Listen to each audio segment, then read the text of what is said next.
My name is Dr. David Allen. I'm a retired cardiac surgeon and a member of the International Cannabinoid Research Society, ICRS. That means I'm a Cannabinoid Research Scientist. And I'm here to tell you about the discovery of the Endocannabinoid System, the ECS, and the significance and how it will change medicine.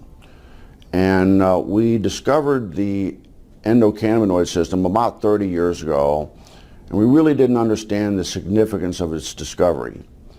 And so we found out that this is a chemical communication that your body has.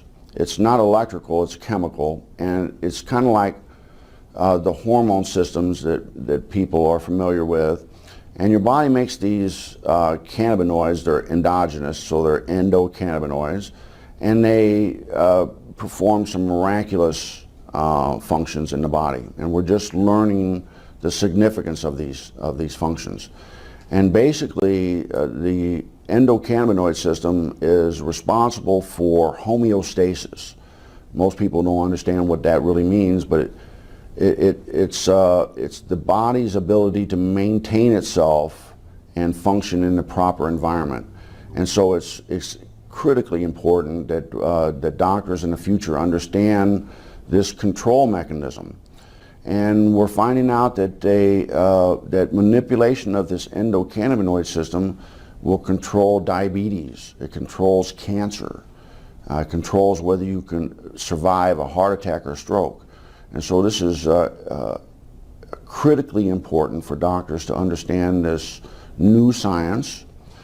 And the discovery of the endocannabinoid system is the single most important medical scientific discovery ever, and will save more lives than the discovery and application of sterile surgical technique.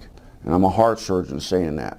So more people will be saved by manipulation of the endocannabinoid system than are currently saved by surgery. But recent research has been looking at cannabis and the different cannabinoids. There's over 80 plus cannabinoids discovered in the cannabis plant. The second most dominant one besides THC is cannabidiol or CBD. Okay. And the research now is over 1,200 peer-reviewed journals on CBD. It's probably the most exciting and researched ingredient or substance right now around the world. Mm-hmm.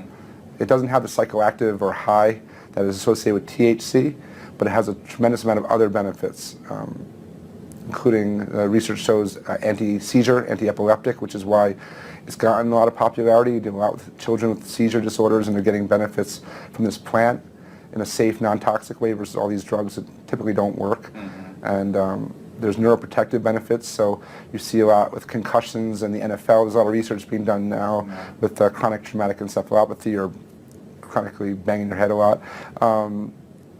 There's anti-anxiety, which is really important. It's the anti-THC of sorts. It calms you down. It helps you manage stress better, which is how I look at it. It's much more as a preventative or daily use substance than just treating disease states. Mm-hmm. And there's immune support. There's it's a huge antioxidant. There's just a tremendous. It's easier sometimes to talk about what it doesn't do than what it does. Dr. Alan Shackelford is a Harvard-trained physician.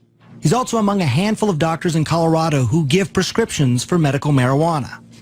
From the moment Charlotte entered his office, he knew she was in trouble. While he was just examining her, she had 2 seizures. She'd failed everything. There were no more options for her. Everything had been tried, except cannabis. Here's how scientists think it might work. Marijuana is made up of 2 ingredients. THC, that's the psychoactive part that makes you high, and CBD, also called cannabidiol. It's the CBD that scientists think modulates electrical and chemical activity to help quiet the excessive activity in the brain that causes seizures. I've been telling my patients to cut up. Dr. Julie Holland is the editor of the Pot Book, a complete guide to cannabis. For a long time, the work on cannabis and epilepsy was sort of inconclusive. Maybe it works, maybe it doesn't. They couldn't quite figure it out. And it's only when they really started separating THC from CBD that they saw, definitively, yes, CBD seems to really stop seizures. So in the 1930s, they made tinctures. What were they making the tinctures for, and why were they doing these tinctures? Well, I mean, the medicinal uses of hemp are just numerous. The hemp helps, well, we can talk about the cancer effects of hemp, but it helps with inflammation. It's very anti-inflammatory. It helps with seizures. It's very effective with PTSD for the vets that are coming back that have post-traumatic traumatic stress disorder. Very effective at treating that. It's an anti-inflammatory, but then the uses of hemp for cancer, what I've studied, because of my book, Cancer Step Outside the Box, and the number of cancers, there's about a dozen different cancers that have been studied in depth with medicinal marijuana, with hemp. And so the studies, from brain cancer to prostate cancer to pancreatic cancer, uterine cancer, cervical cancer, prostate cancer, it's amazing. Okay, so what is in hemp that it's this THC, correct? Well, there's chemicals that are called cannabinoids. Right. THC is short for delta-9 tetrahydrocannabinol. I'm glad you said it because I couldn't. That's the only time I'll get it right. I'm glad I got it right.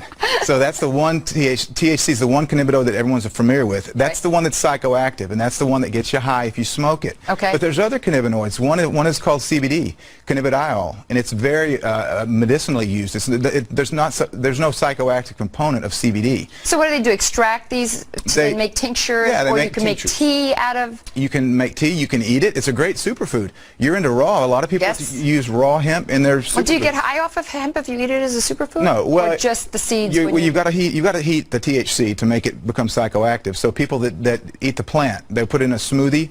You know, the super green smoothies. Right. You're not going to get high off of that because you didn't superheat it. But is it then, if you put it in a smoothie like that, is it a good prevention to cancer? It is. It's very well. It's got a perfect ratio of omega-3 to 6 fatty acids. It's got more GLA, gamma-linolenic acid, than any other plant.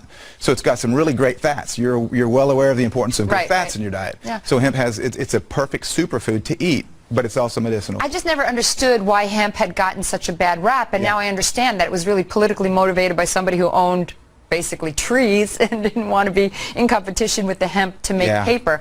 And yet throughout the years after that, so many people suffered because of that. Yeah. So I guess it's actually a good thing that people are coming around a little bit. It is. I'm really encouraged about the different legislation in different states that are trying to legalize medicinal hemp because of the fact that it is so good. It's not just a superfood. It's not just great for industrial uses, as we've mentioned, but it's a really good medicine. Thank you so much for coming on, Ty. I really appreciate you being here. Thank you, Carol.